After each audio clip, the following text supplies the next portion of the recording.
we call ourselves as a gateway to China for international investors.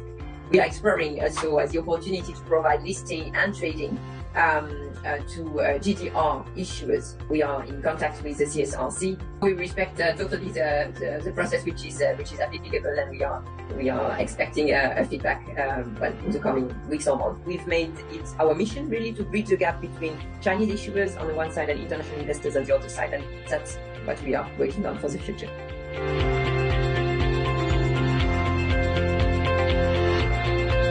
卢森堡是世界金融中心之一，在私人银行、投资信托、债券、绿色金融等领域名列前茅。卢森堡和中国的金融合作也有悠久的历史，它是欧洲的人民币业务中心。作为卢森堡重要的金融基础设施，卢森堡证券交易所在当中发挥着巨大的作用。今天我对话卢森堡证券交易所总裁 Julie Becker。Miss Becker, thanks for joining me. It's a pleasure to join you. Thanks for your invitation. I know you visited China in May. So what did you do in China, and what's the purpose of your visit? Well, indeed, we were in May in China, and it was great to be able to reconnect in person with our partners and counterparts, and to continue our work on the common sustainable finance agenda. Our visit was at the end part of a broader visit to China, led by Luxembourg's Minister of Finance, Becker, and her delegation, and we accompanied the Luxembourg Financial Mission in Beijing and Shanghai. At this occasion, we signed a memorandum of understanding with China Everbright Bank in Beijing, and with the objective that the two institutions work together to unite Chinese and international capital markets and progress the sustainable finance agenda. Luxembourg Stock Exchange is an important global financial infrastructure. So how is it helping to unite Chinese and global capital markets? Yes, indeed, you're totally right. And as you know, China holds the second largest bond market in the world, and international investors are following very closely its development. So our work with our Chinese counterparts dates back 1986, when the first ever bond listing from China came to our exchange from the Bank of China. And that's, by the way, the reason why we call ourselves as a gateway to China for international investors. And following this first bond listing in 1994, we welcomed the first international sovereign bond from the People's Republic of China. And we were also the first exchange in Europe in 2011 to list a dim sum bond issued by Volkswagen. Since then, we've made it our mission really to bridge the gap between Chinese issuers on the one side and international investors on the other side. And we have worked very closely with our Chinese counterparts to ensure the information gap between China and the rest of the world. And in this way, we really increase transparency in the market. Our objective is really to increase the visibility and the understanding of the Chinese market by the international investor community, by displaying information in English on our website, and as such informing about Chinese green bonds definition and guidelines. We've engaged with a series of partnerships with leading financial institutions and market infrastructure in China to support the internationalization of the renminbi, and really to help promote the visibility of Chinese issuers with global investors. We know that Luxembourg Stock Exchange has a history of almost 100 years. So could you tell us more about the history and the development of the exchange?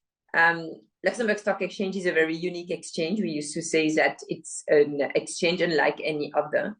We are the world's leader in international debt listing. We count more than 41,000 securities listed on our markets, issued by almost 2,000 issuers coming from 100 countries in the world. So we are very international and really debt focused. And beyond listing, we also offer a whole range of services linked to listing, trading, and information services. And this latter is very important to us because it's about giving information to investors to allow them to make informed investment decisions.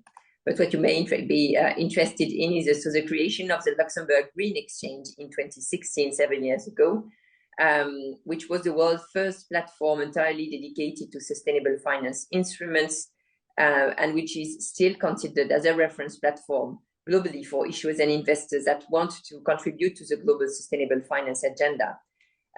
Also, beyond this platform, we also committed to address the obstacles to mainstreaming sustainable finance, which are the knowledge, the education, which is absolutely needed to make sure that sustainable finance it goes mainstream, as well as data. That's the reason why we created back in 2020 both the LGX Academy, by which our experts teach courses on sustainable finance, but also the LGX Data Hub, which is a unique centralized database which covers 11,000 green, social, and sustainability linked bonds listed worldwide, so well beyond what we list on our markets.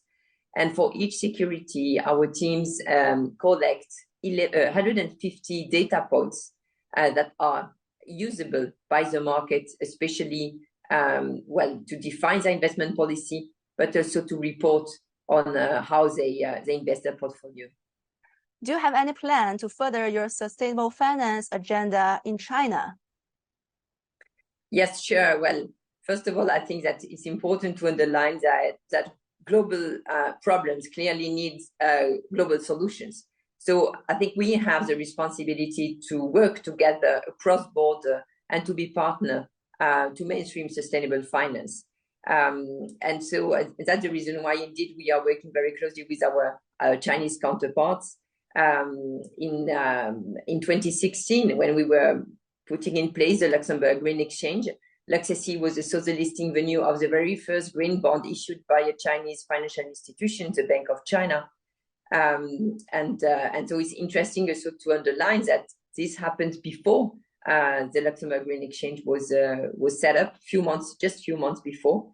And it shows us so that the wheels are really were already in motion when it came to our work with China in this area. Well, I think it's also interesting to underline that and to remind everybody that, in fact, in China, the first PBOC Green Bond Catalog was already released in December 2015 when the Paris Agreement was just signed.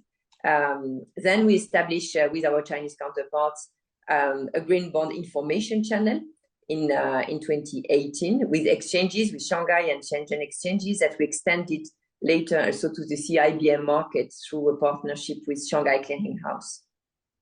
The China-Europe Stock Connect was launched last year, allowing Chinese companies to list their GDRs in London, Switzerland, and Germany.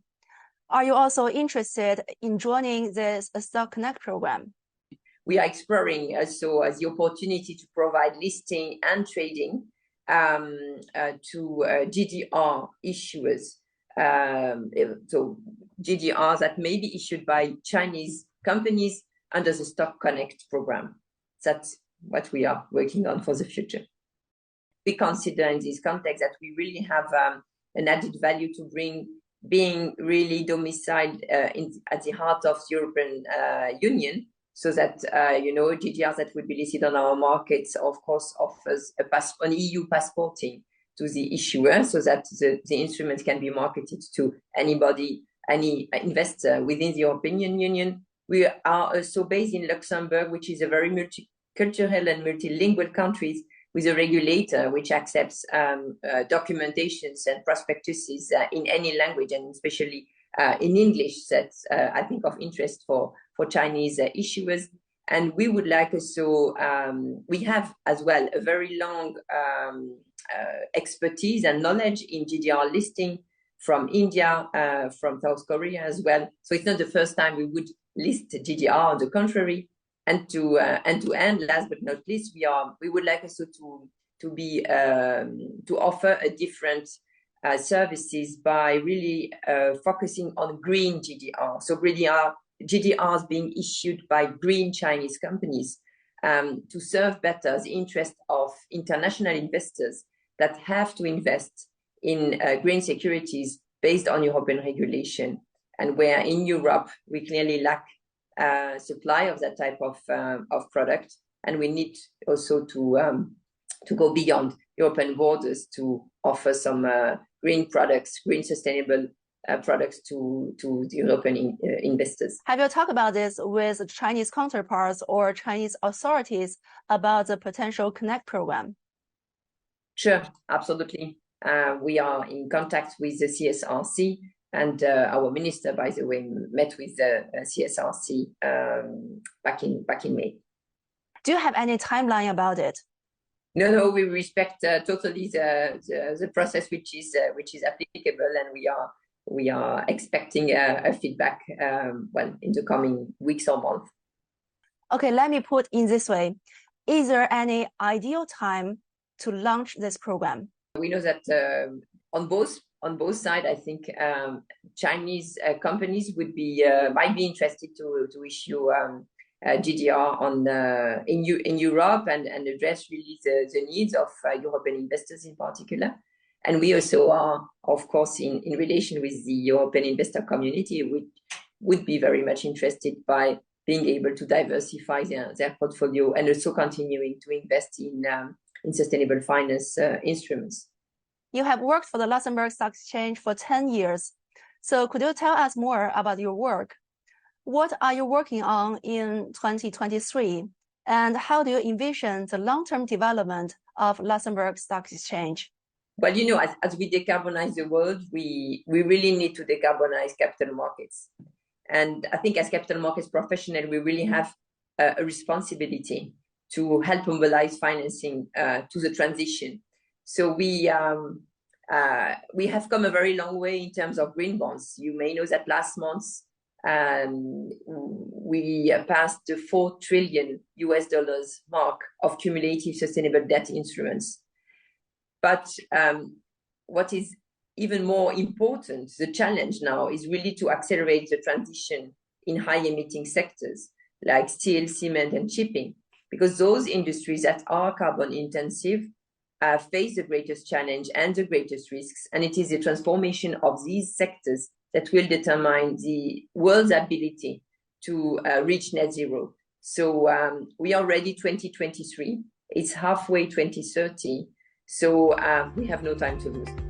We will go beyond the Luxembourg Green Exchange, making sure that sustainable finance is really applied through the entire exchange, and that we will be in a position to accompany all our issuers on the pathway to the net zero.